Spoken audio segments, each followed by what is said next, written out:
SIR என்பது வழக்கமான வாக்காளர் பட்டியல் திருத்தம் இல்லை.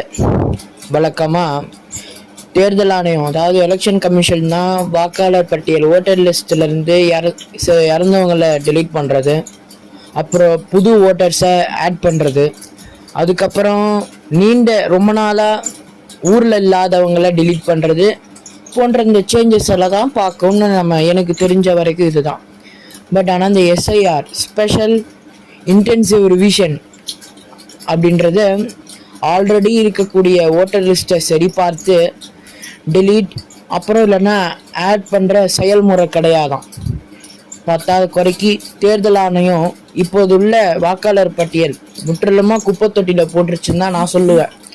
ஏன்னா நம்ம தமிழ்நாட்டில் மொத்தமே 6,36,00,000 ஓட்டர்ஸ் தான் இருக்கிறாங்களாம். அந்த 6,36,00,000 ஓட்டர்ஸ் இனிமேல் கிடையாதுன்னு சொல்கிறாங்க.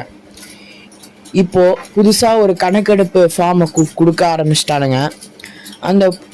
அதில் அக்செப்ட் பண்ணுறவங்க மட்டும்தான் ஓட்டர்ஸாக இருக்கணும்னு சொல்கிறாங்க. அதாவது ஒரு வாக்குச்சாவடி, அதாவது ஒரு பூத்து இருக்கிற பகுதியில் எல்லா ஓட்டர்ஸும் அந்த ஃபார்மை ஃபில் பண்ணி சப்மிட் பண்ணலன்னா அந்த பூத்தில் அந்த ஓட்டர்ஸே இல்லைன்றாங்க. ஆக எஸ்ஐஆர் என்பது வாக்காளர் பட்டியலை திருத்துவதற்குத்தான் என்று நம்ப முடியவில்லை. அது வாக்காளர்களை ஓட்டர்ஸை நீக்குவது தான் இதனுடைய உண்மையான நோக்கம்னு தெளிவாக தெரியுது. இப்போ புதுசாக கொடுக்கப்படுற கணக்கெடுப்பு ஃபார்மில் தேவைக்கு அதிகமான டீட்டெயில்ஸ் கேட்க வரானுங்களாம். இந்த ஃபார்மில் date of birth, Aadhaar number, phone number, அப்பா, கார்டியன், அப்புறம் தாய், அப்புறம் கணவர் ஹஸ்பண்ட் நேமு, அப்புறம் ஒய்ஃபோட ஓட்டர் ஐடி எல்லாம் கேட்டுட்ருக்காங்களாம். ஆக 2002 வருஷம், அதாவது 23 வருஷத்துக்கு முன்னால் நடந்த இதே எஸ்ஐஆரில்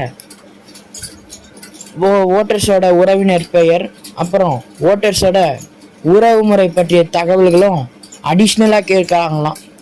குறிப்பிட்ட ஒரு ஃபேமிலி மெம்பர் இறந்து போயிருந்தா அவங்களுடைய டெத் சர்டிஃபிகேட்டை சப்மிட் பண்ண வேண்டிய சூழல் வருதுன்னு சொல்கிறாங்க. இந்த ஃபார்ம் ஒருவருக்கு ஒன்று தான் தராங்களாம்.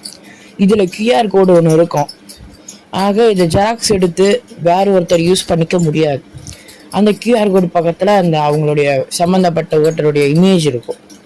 ஸோ அதனால் ஜெராக்ஸ் எடுத்து மற்றவங்க யூஸ் பண்ண முடியாதுன்னு சொல்கிறாங்க. ஸோ 2002 ஓட் பண்ணாமல் அதுக்கப்புறம் ஓட்டர்ஸாக மாறினவங்களுடைய ஓட்டு உரிமையை நிரூபிக்க டாக்குமெண்ட்ஸை சப்மிட் பண்ணணும்னு சொல்கிறாங்க. நவம்பர் 4 தொடங்கி இப்போ டிசம்பர் 4 இந்த 1 மந்த் டைமில் தமிழ்நாட்டில் இருக்கக்கூடிய 6,36,00,000 பேர்கிட்ட இந்த ஃபார்மை கொடுத்து ஃபில் பண்ணி அவங்க கிட்டேருந்து வாங்க முடியுமானா சாத்தியமே கிடையாது. ஆக குறைஞ்சது ஒரு 1.5 கோடி ஓட்டர்ஸை இப்போ தமிழ்நாட்டில் 1.5 கோடி ஓட்டர்ஸ் அவங்களுடைய ஓட்டு உரிமையை ஓட்டு போட முடியாத சூழ்நிலையை இருக்கும். அதாவது அவங்க மறுபடியும் புதுசாக அப்ளை பண்ணுற ஒரு சூழலுக்கு தான் அந்த 1.5 கோடி பேருக்கும் தள்ளப்பட்ட இருக்கிறாங்க. இது வெறும் வாக்காளர் பட்டியல் திருத்தம் போல தெரியலை. குடியுரிமை திருத்த சட்டம் மறைமுகமாக நடைமுறைப்படுத்துகிறாங்களான்னு நமக்கு ஒரு சந்தேகம் வருது.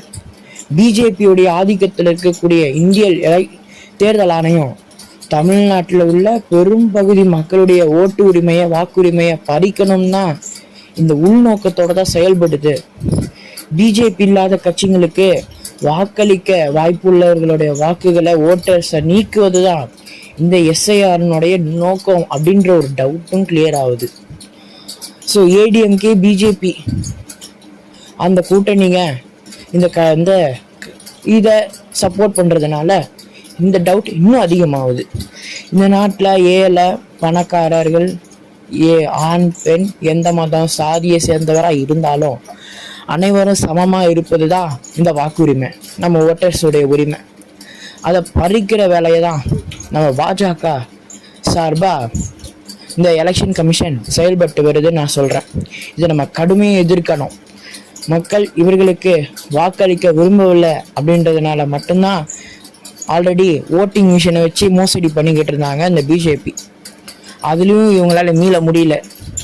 இப்போ என்ன பண்ணிட்டாங்க, அவங்களுக்கு ஓட்டு போடுற அந்த உரிமையும் எடுத்துட்டோம்னா எப்படி ஓட்டு போடுவாங்கன்றதுனால தான் இந்த வேலையில் இறங்கி இருக்கிறாங்க எஸ்ஐஆர் அப்படின்ற பேரில். ஸோ பாஜக தேர்தல் ஜனநாயகத்தில் நம்பிக்கை இல்லாத கட்சி.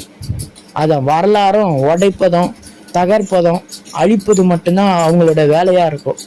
அவங்களுக்கு பிஜேபிக்கு எதையும் உருவாக்கி பழக்கம் கிடையாது. எல்லாத்தையும் உடைக்கிறது, தகர்ப்பது, டிஸ்போஸ் பண்ணுறது, அதுதான் வேலையே. இப்போது என்ன பண்ணுறாங்க, எல்லாத்தையும் டிலீட் பண்ணி புதுசாக உருவாக்குறாங்க. இப்போ இன்னொரு அடிஷ்னலாக ஒன்று சொல்லிக்க விரும்புகிறேன்.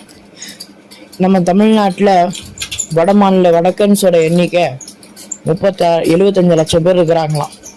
இப்போ அந்த 75 லட்சம் வட மாநிலத்தவங்கள நார்த் இந்தியன்ஸை தமிழ்நாடு ஓட்டர்ஸாக மாற்றுறதுக்கான முயற்சியும் இங்கே இறங்கிட்டு இருக்கிறது இந்த எஸ்ஐஆர் மூலமாக. ஸோ பி அலர்ட்டாக இருங்க. உங்கள் வீட்டு பக்கத்தில் இந்த ஃபார்ம் மாதிரி கொடுத்தாங்கன்னா கவனத்தோடு ஃபில் பண்ணுங்கள். ஒன்ஸ் நம்ம மிஸ்டேக்காக ஃபில் பண்ணிட்டோம்னா இன்னொரு ஃபார்ம் அவங்க தரமாட்டாங்களாம். அதையும் நான் சொல்லிக்க விரும்புகிறேன். நன்றி, வணக்கம்.